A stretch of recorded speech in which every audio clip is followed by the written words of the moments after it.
We have guests who we love come back to double down on their wisdom. And Uju Asika is one of those guests who we were just clamoring to get back. She was on this podcast maybe about a year ago now, talking about her first book, which was called Bringing Up Race: How to Raise a Kind Child in a Prejudiced World. And this book came on the heels of a very popular blog called Babes About Town, which was about Uju's experience as a young mom taking her two sons around London and sort of what to do and what to see, and evolved into storytelling around all sorts of very, very big topics in Bringing Up Race, namely race. Now, Uju has a new book.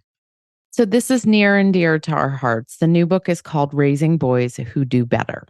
And as the moms of sons who are working hard every day to make sure we raise kind, loving, respectful sons, Uju's book couldn't have come at a better time. And it's just a wonderful conversation. The way Uju writes about raising boys is so beautiful and so close to our hearts. And the advice she gives about having really hard conversations with them is just incredibly reassuring. And we hope that you will find it as meaningful as we did. Hi, Uju. Hello. Jinx. So any of you who haven't been longtime listeners to the podcast, you might not know that Uju has been a guest previously, and we can't get enough of her. So we've had her back. Uju has written a wonderful book, which is close to both of our hearts. And it's called Raising Boys Who Do Better, which basically I should have a bumper sticker on the back of my car and a t-shirt and a tote bag that all say that, because as most of you know, I am raising 3 sons and 1 daughter, and Cara is raising her own son. That made it sound like we're like I'm not raising your house. sons. I'm partially raising Vanessa's sons as well. You are. Because She's we're on doing Zoom so many hours a day. The best part of raising my sons comes from Cara, and Uju's raising her own sons. So this is a group experience. Uju, before we start, I actually called my oldest, who is out of the country right now, and I was like, I texted him actually, and I was like, I am interviewing this amazing woman, and we're talking about how not to raise chauvinists. And he texted me back and was like, what's a chauvinist? So we can unpack that. And I was like, it's a sexist. And he was like, oh, so he knew exactly what a sexist was, but he did not know what a chauvinist is. So we can unpack that. Oh, today. How language has evolved. Right? Isn't that fascinating? Language has evolved, but the ideas and the mentality have not. Yeah. But society Isn't that just what we hasn't. do? Yeah. Yes. We change the language. First of all, you write so beautifully about what it feels like viscerally to raise boys. And it's like everything from the infant swaddled and the feel of them in, next to your body to... I wish everyone could see you right now, Vanessa. Vanessa's got like shoulders up, huggy hands out, that like squishy baby vibe. And that this is what she's doing. And the swaddle. I mean, I got really good at swaddling my kids, and they were just like little packages to be carried around. So that feeling, and then the toddler, and you write about watching trains and trucks. And that was like totally my experience with my oldest kids. And then you talk about when they get bigger than you are, and that they loom over you, and the stubble sort of rubs you on the cheek when they give you a kiss. Like I felt like I was like, we were in the same body as you described all of that. And yet, it's really complicated. It's really delicious and really wonderful, and it's really complicated. So can you ground this conversation for us with a sort of a foundation of like where we are today in the journey of raising boys? Hmm. Well, first of all, thank you so much for saying that. I love that it came across that way because this, for me, was a really emotional book to write. And it's strange to say that since obviously my first book was very personal and very kind of emotional and sometimes a little bit tortuous in terms of the subject matter of race. But Raising Boys Who Do Better, like I had a lot of resistance around the things that I wanted to say. And, and I had a lot of resistance around just writing about my family, and my children. And then thinking about this huge topic of like boys and masculinity and what does it mean to be a man? What does it mean to raise a man in this world of, TikTok misogynists and mansplainers and just all of the everything. So I was like, God, where do I begin? How do I put my voice into this conversation? And I just had to start with the physicality of it and the storytelling, which is always what drives me because first and foremost, I'm a storyteller as well as a mother.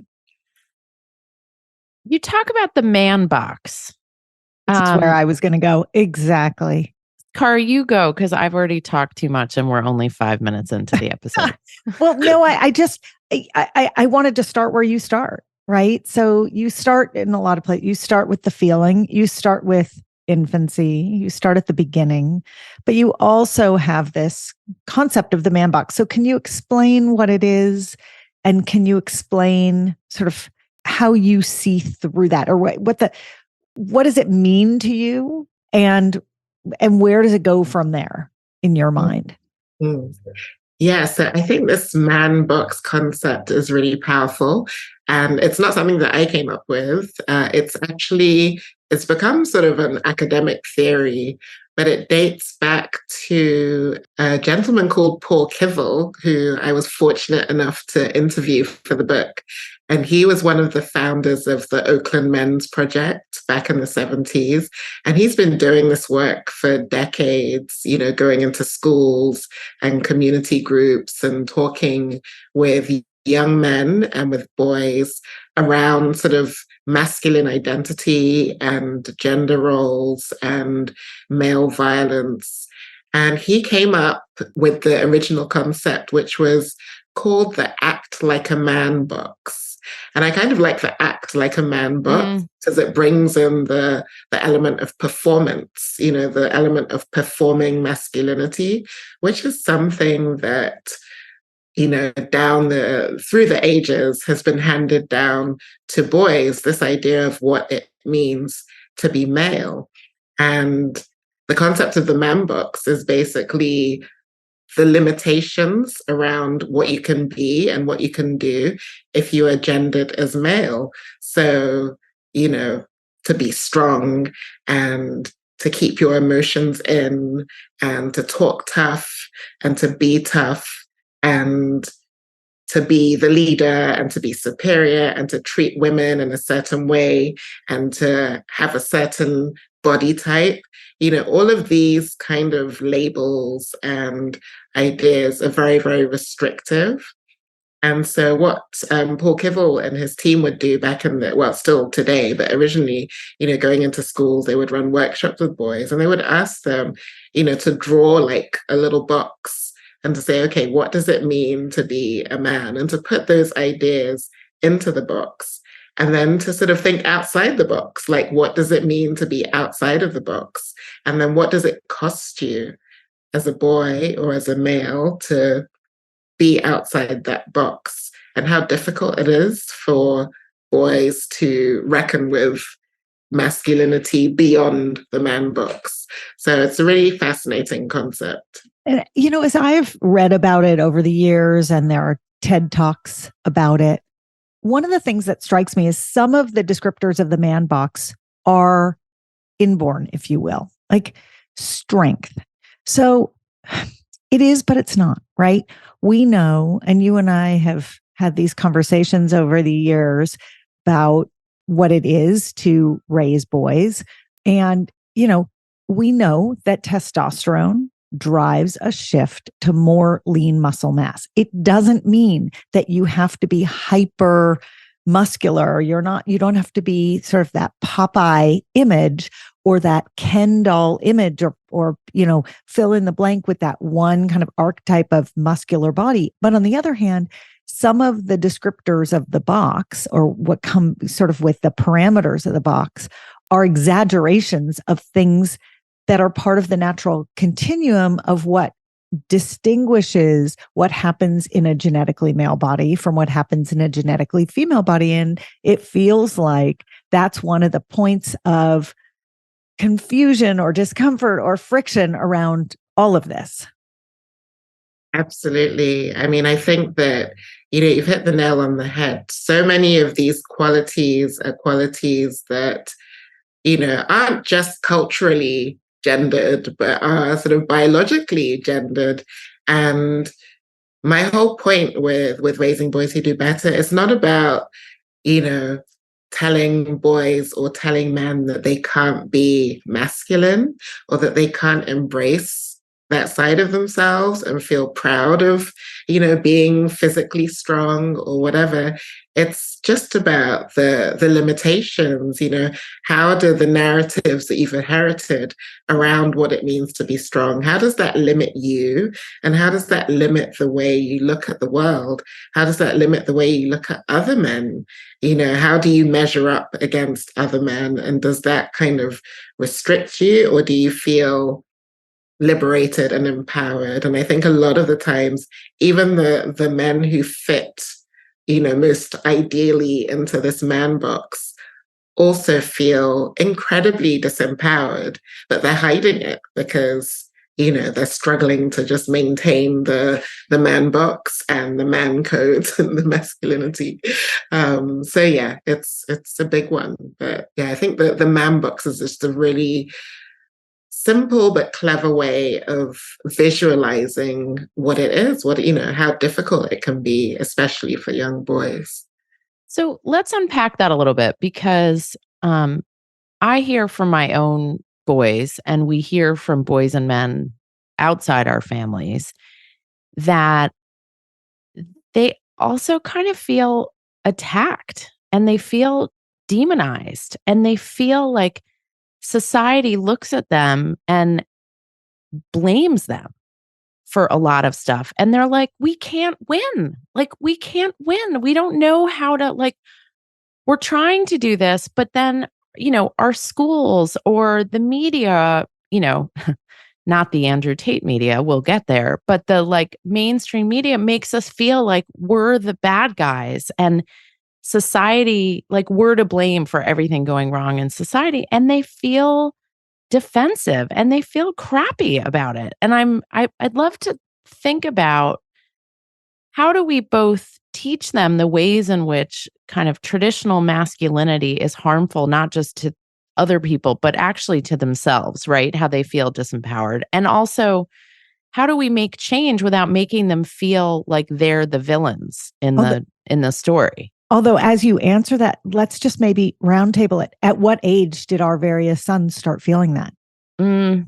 Right? I mean, because they didn't feel that from birth. I don't think I can say my son, there was some shift around entry to middle school. I think that's really when he started.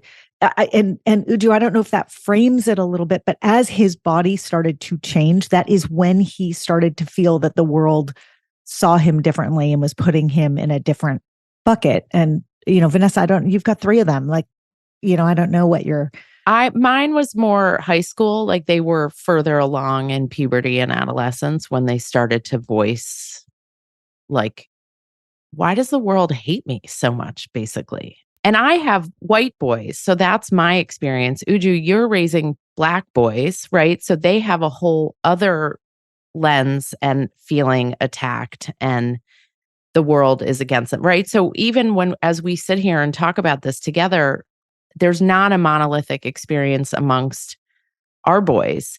But I'm curious, where do you where do you start with that? Like, where does that conversation begin around like, hey, you're not the villain here, but also like things need to change.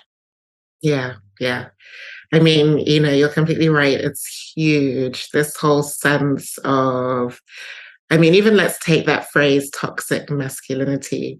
I tried to address it in the book, and it's one of those things where, I tried not to use it too often because I don't like these buzzwords, and I tried to explore different ways of Mhm. framing it, like brittle masculinity and all of that. But at the same time, you do have to point the finger also at the man books, the big narrative around masculinity and what it means to be a man and how harmful that can be.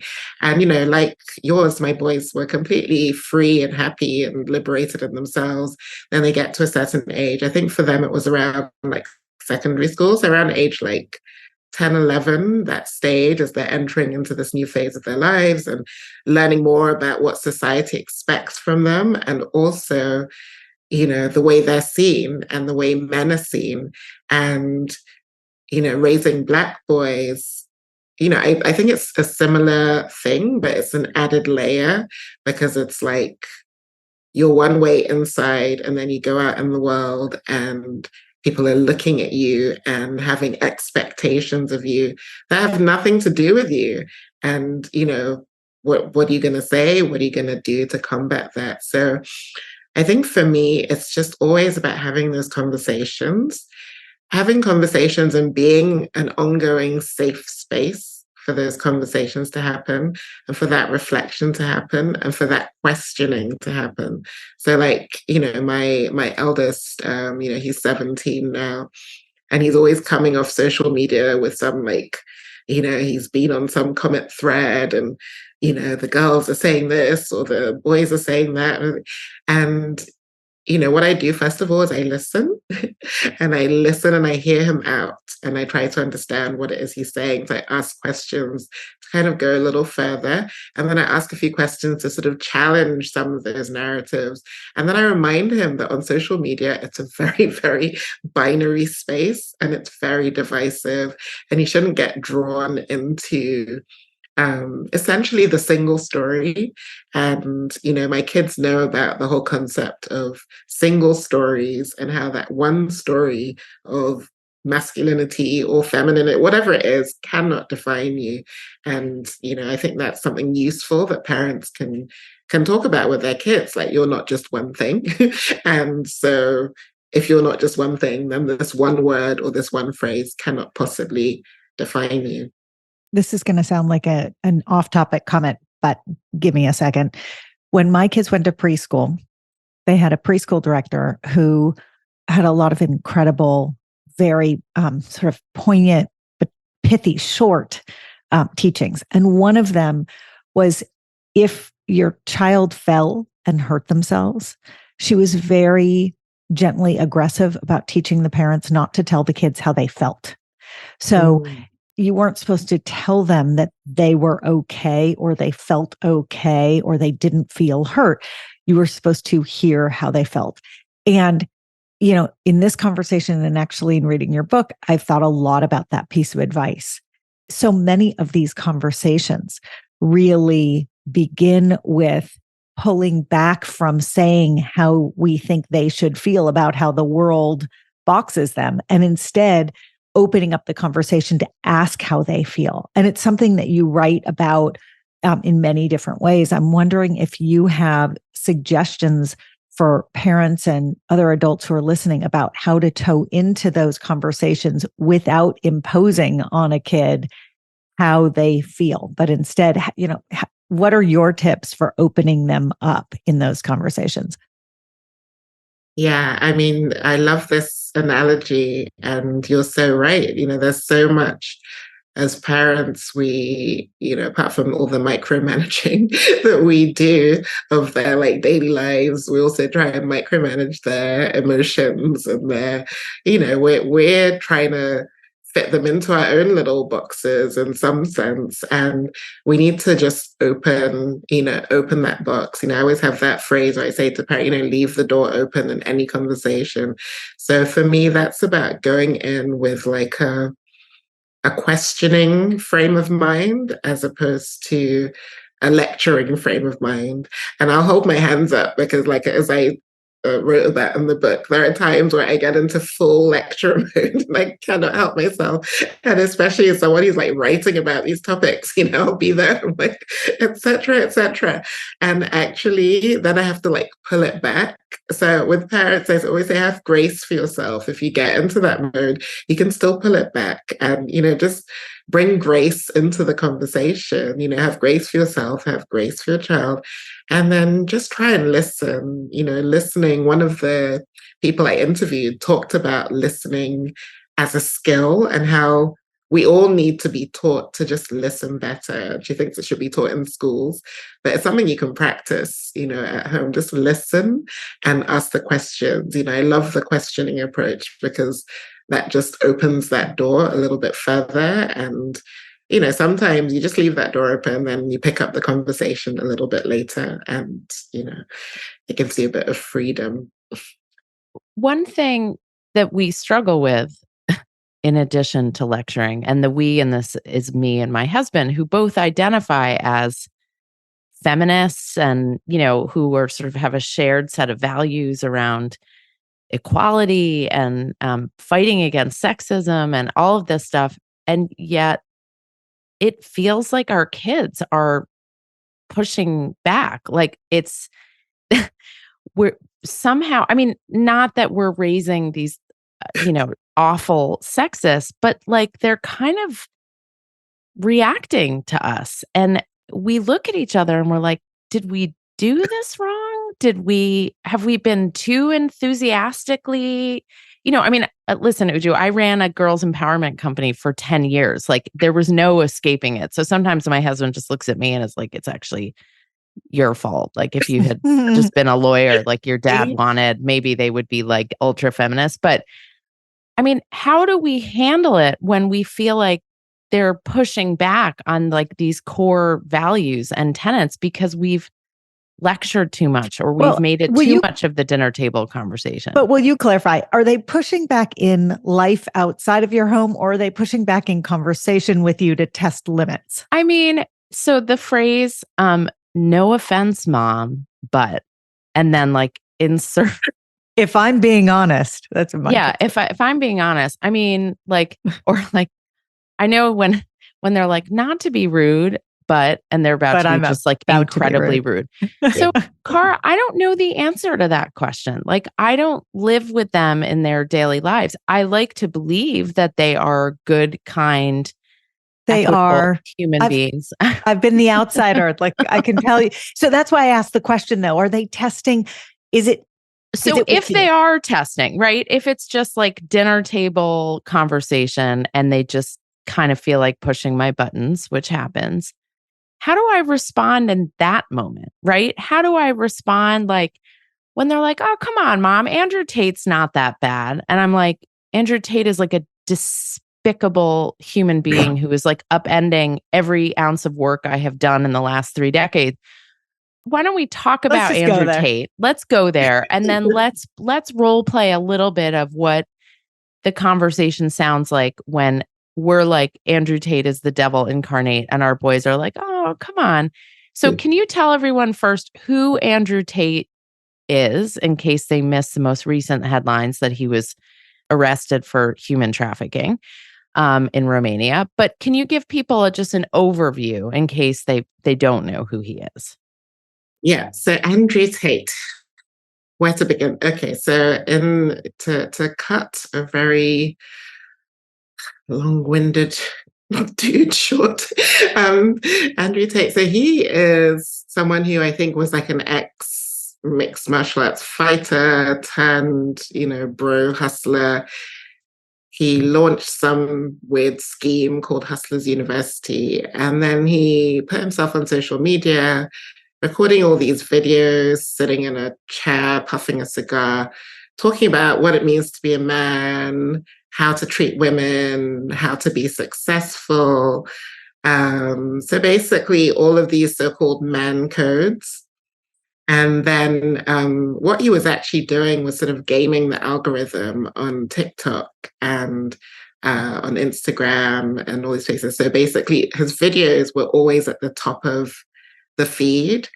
And for, the primary audience of TikTok, all these young kids and specifically young boys were just inhaling his content. And it was causing a lot of issues because the sort of rise, the meteoric rise of Andrew Tate from all of this algorithm hacking that he was doing was basically influencing the way boys started to talk about women, the way they started to think about, gender roles and masculine identity, and, schools. And, a lot of schools were having issues with it because it was leaking into schools, and, sexist behavior was on the rise and all of that. So anyway, Andrew Tate is his own kind of beast, but unfortunately, there are loads of other copycats. So I would say the conversation is much bigger than Andrew Tate, but he's kind of focal point for the rise in TikTok, what we call TikTok misogyny. It's important to sort of frame a little bit the meteoric nature of his rise. So he really took off about a year ago, was when his social media presence was just skyrocketing. And not only was he gaming, but the message was both very aggressive and very subversive. And what I mean by that is I will never forget the first conversation I ever had with two teenage boys about Andrew Tate. It was last summer, and I didn't really know who he was. And they were trying to describe him to me. And the ways they described him, he's so funny, right? He makes fun of this. He pokes fun at that. Oh, you can't take him seriously because he's basically a caricature. And what you're describing, Uju, his success strategy, he didn't just game the algorithm, he gamed the population. He gamed tween and teen boys. He made them think that he was a parody, but he was getting into their head and he was informing them. And that, as an adult in the situation, was terrifying. And then he was sort of chased off of social media to some extent over the next several months. And he moved to Romania, where he believed he was above the law. I mean, this is like, he's just a classic sociopath. He believed he was above the law and now has been arrested for behaviors that it turns out are not beyond legal reach. And, it's not okay to behave the way he behaves. We'll see what his next chapter is. But you're right. There are so many copycats who are looking for that degree of really of fame and of reach. And he basically personifies the man box, right? If you, it's like a stereotype. I mean, there's all of the illegal activities that he's doing, and we won't even get into that because it's most certainly not a joke. It's terrifying what he was doing behind the scenes, but just the outward facing behavior and tropes and language. And yet, I mean, Cara had the same memory. Last summer, I was sitting around the table with a bunch of 19-year-old boys who were playing for me all of the Andrew Tate videos that they found so hilarious. And going back to the concept of listening, right, Uju, my instinct was to just scream at them and be like, this is terrifying. There's nothing funny about this. This is awful. And yet I was like, if I want to learn more about what these guys think of this person and what they find engaging or amusing or subversive or whatever, I have to sit here and listen to this shit. And so I did. And I was like, well, what do you think about this? Or what's going on here? But there is a point, Uju, where we have to like lay down the law and set down our values in front of our kids. How do we do that without sending them scattering to the corners of our house, never to share any of this stuff with us again. Yeah, with great difficulty. I mean, you can see like in the book, obviously I shared conversations that I had with my sons around Andrew Tate, and I had just almost exactly the same experience as you in terms of having not heard about him, till literally, I think it was last around autumn time. And I'm reading this article and I'm like, what? So then I asked them, I said, I'm like, have you heard about Andrew Tate? And instant response is like, oh yeah, he's really funny. And I'm like, is he a comedian? What's funny about him? And then it just launched into, and of course, this is one of those instances where I did get into lecture mode because sometimes the stakes just feel so high and you can't hold back. And actually, I don't think there's anything wrong with that as well. I'm advocating don't lecture your kids and don't force your narrative and don't try and jump down their throats. But sometimes, like you said, you have to just set down, okay, this is what I feel, this is what I believe, this is what I'm experiencing from the conversation we're having, and this is why this person is not okay, or what he's saying is not okay. You just have to like draw a line in the sand sometimes. But at the same time, like you said, you don't want it to be like, okay, I've slammed the door in the face with this. So it's a case of just saying, well, okay, this is this is how I've taken this in. I'm still interested in listening to what you think and what your peers think, and I'm still open to that. So it's kind of like trying to hold those two thoughts or ideas in one space, and it can be difficult. And like I said, if if you lean one way or the other, you find yourself yelling, give yourself some grace. Hopefully you can come back to it another time when, you've breathed and done a little meditation. You've like calmed down a little bit, because it's very stressful, and it's stressful, I think, looking beyond Andrew Tate at the wider culture and this culture of, the bros online who are just spouting absolute nonsense at our kids, and they're just sucking it up because it's funny. It's scary. And one lesson that I'm trying to take from the experience with Andrew Tate and learning about him is, how do I glean information about other influences like that earlier? So the way that conversation came up was very similar for all three of us. It was random. Why he fell into our zeitgeist is, he's one who fell, kind of onto our radar. There are many other social influences that we know nothing about. And so how do we begin to engage our kids of all genders, but particularly our boys, in conversations about, okay, so who are these influences, and not who are your role models? Because I don't think any of them would have said Andrew Tate is my role model last summer, but to understand kind of who's coming across their radar, who's messaging them, who do they find amusing, why are they engaging with this content? And those are hard conversations to get into without lecturing. They're very, very hard. And so finding your way in is going to be totally dependent on the personalities in the room. It's your dynamic with your kid. I found for myself, it's far easier to engage my kids' friends. And then my kids will come into the conversation, because the friends don't feel judged by me. They're not being parented by me, and they will overshare on what they're watching and doing and seeing. And then I can circle back with my own kids. So that's been my strategy.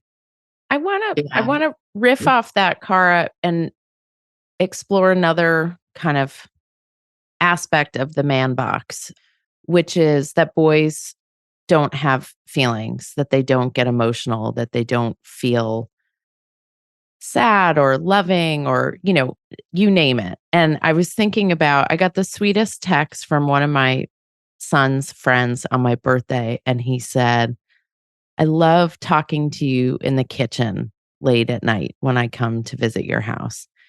And, I think the last conversation I had with him was he was asking for romantic advice, which was adorable. And I was thinking about opening the door to boys for expressing their emotions and, pushing back on this societal expectations that boys, don't have feelings, don't feel things deeply. I mean, we talk about it all the time on the podcast. And it's funny how even that is sometimes easier to do with your kids' friends than it is sometimes to get your own kids to do. What are your sort of success strategies, or what's been your path in terms of encouraging and fostering your own kids' emotional intelligence and sort of being in touch with their emotionality?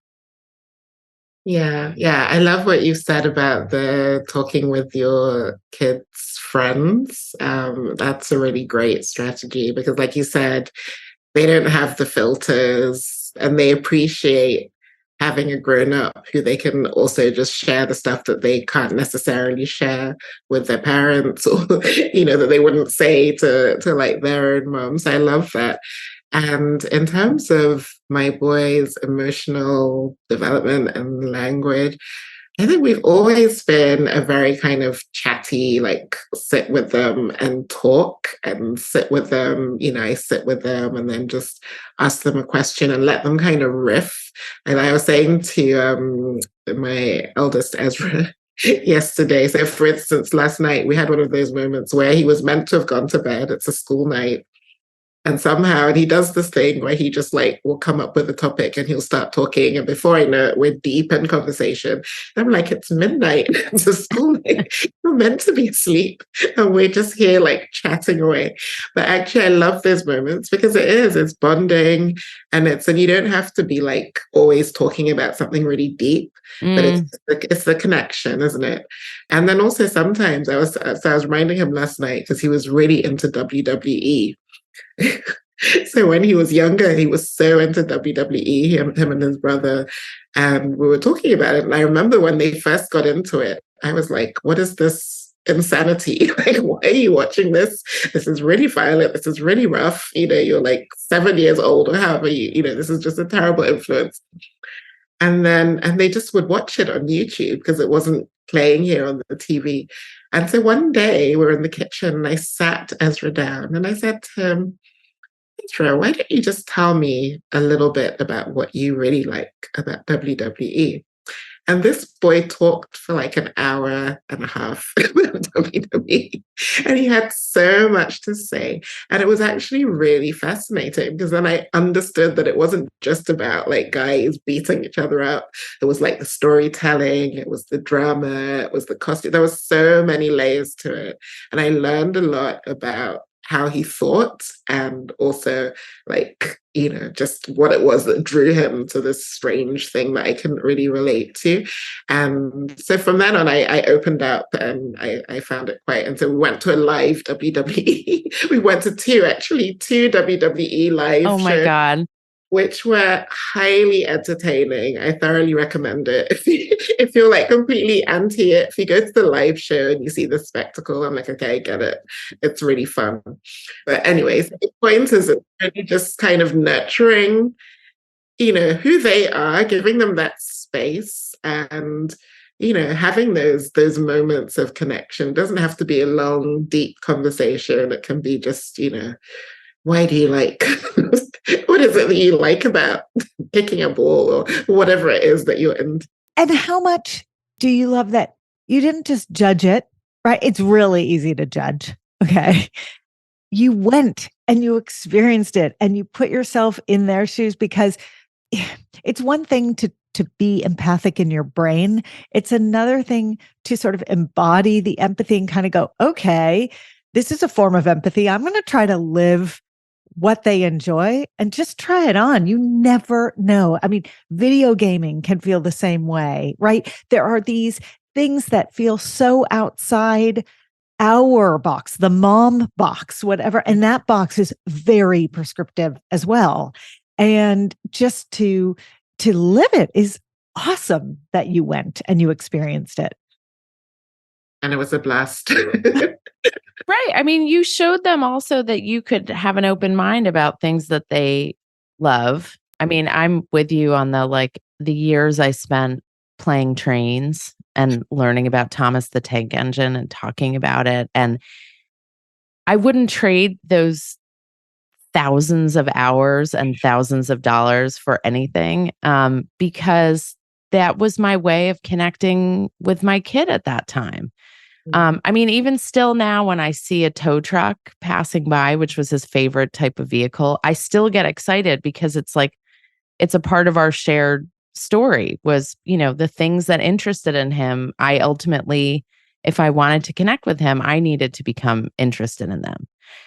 Can I just ask one and then you can ask one more? Vanessa, we can't let you go because it's like every single bit of the conversation is so. Okay, here is my last question, and then Vanessa gets the last word. My son just turned 18. My daughter turned 18 almost 2 years ago. The way I have approached my son coming of legal age is shockingly different than the way I approached my daughter. I gave my daughter a voter registration form. And I was like, how excited are you to fill this out? And she said, I'm so excited to fill this out. I gave my son a lecture about it's now statutory. I mean, what? So I guess where I'm going is, how do we as parents raise our kids, all of them, to do better? But how do we do it in a way that doesn't catastrophize, that doesn't always see the risk and try to minimize the risk and downplay it as much as possible? Because it's one thing to help them get out of the man box, but it's another thing to recognize the way the world sees them, the way the world treats them, the double standard that does exist for them. And so I guess I would love your words of wisdom on how, as they become young adults, do we continue to evolve our thinking so that we can support them? And we know they're going to be dependent on us for a lot longer. Even when they turn 18, they're still babies. How do we do it with grace and, as you said earlier, and not with fear? This is a big one. I think it does come down to that simple, piece of advice that I remember my mother-in-law, who is a psychotherapist, and, in the early phases of our marriage, so that's her son and that's her boy. And I would go to her and I'd be like, oh my God, this has happened. And we've had this argument or we've said this. And she was wonderful because she was able to sort of create a space for me in which she could support me while also, not sort of denigrating her son or, just being very, very understanding of what it was like to possibly be in a relationship with this man that she knew, that she had raised. But she would always say to me, when you've made that decision based on love and not on fear, that's always the right decision. And so that really stuck with me, this whole idea of letting love lead and not letting fear lead. And I think that's just the only thing you can do as a parent. There are so many scary things, and especially as they get to this phase that you're at. When I was writing my book, you'll feel a lot of that. The worry and the looking ahead and wondering, what kind of man are you going to be? And it comes back to, the love that I've poured into you and the love that you felt from me and that you still feel from me. I think hopefully that is a foundation that will guide you, will be a sort of anchor through his life. And, if you've set that foundation, then most times, there are no guarantees. I can't tell you tomorrow, your son's going to be perfectly on the straight and narrow and everything's going to be okay. I can't guarantee that. But I can say that the values on which you've built your relationship are going to stay with him. And I know this because just from, you know this from your own experience with your parents. And I know this from my experience. Both my parents are deceased. And I still feel them, guiding me. I still hear their voices in my head. all the times I rebelled as a teenager and I did all the mistakes that I made and everything that I did wrong, I've still come back to living out their values and living in a way that I hope that they will be proud of. So I think that's something you can come back to as well, that hopefully that love and that value system will continue to guide them in the right direction. That is so beautiful. Lead with love, not fear. That's a wonderful guidepost for us to follow, Uju. Thank you so, so much for coming back. Write in other books. You can come back again, or just come back anyways. We are so grateful to have your wisdom and your beautiful writing in the world. And I hope everyone will buy your book. And if they haven't read Bringing Up Race, which is your previous book, and we have a whole episode on it, it's really meaningful and important reading for all of us trying to do better, not just raising our boys, but fostering a more equitable culture and society. So thank you. And please come back whenever you want. I would love to. Thank you so much.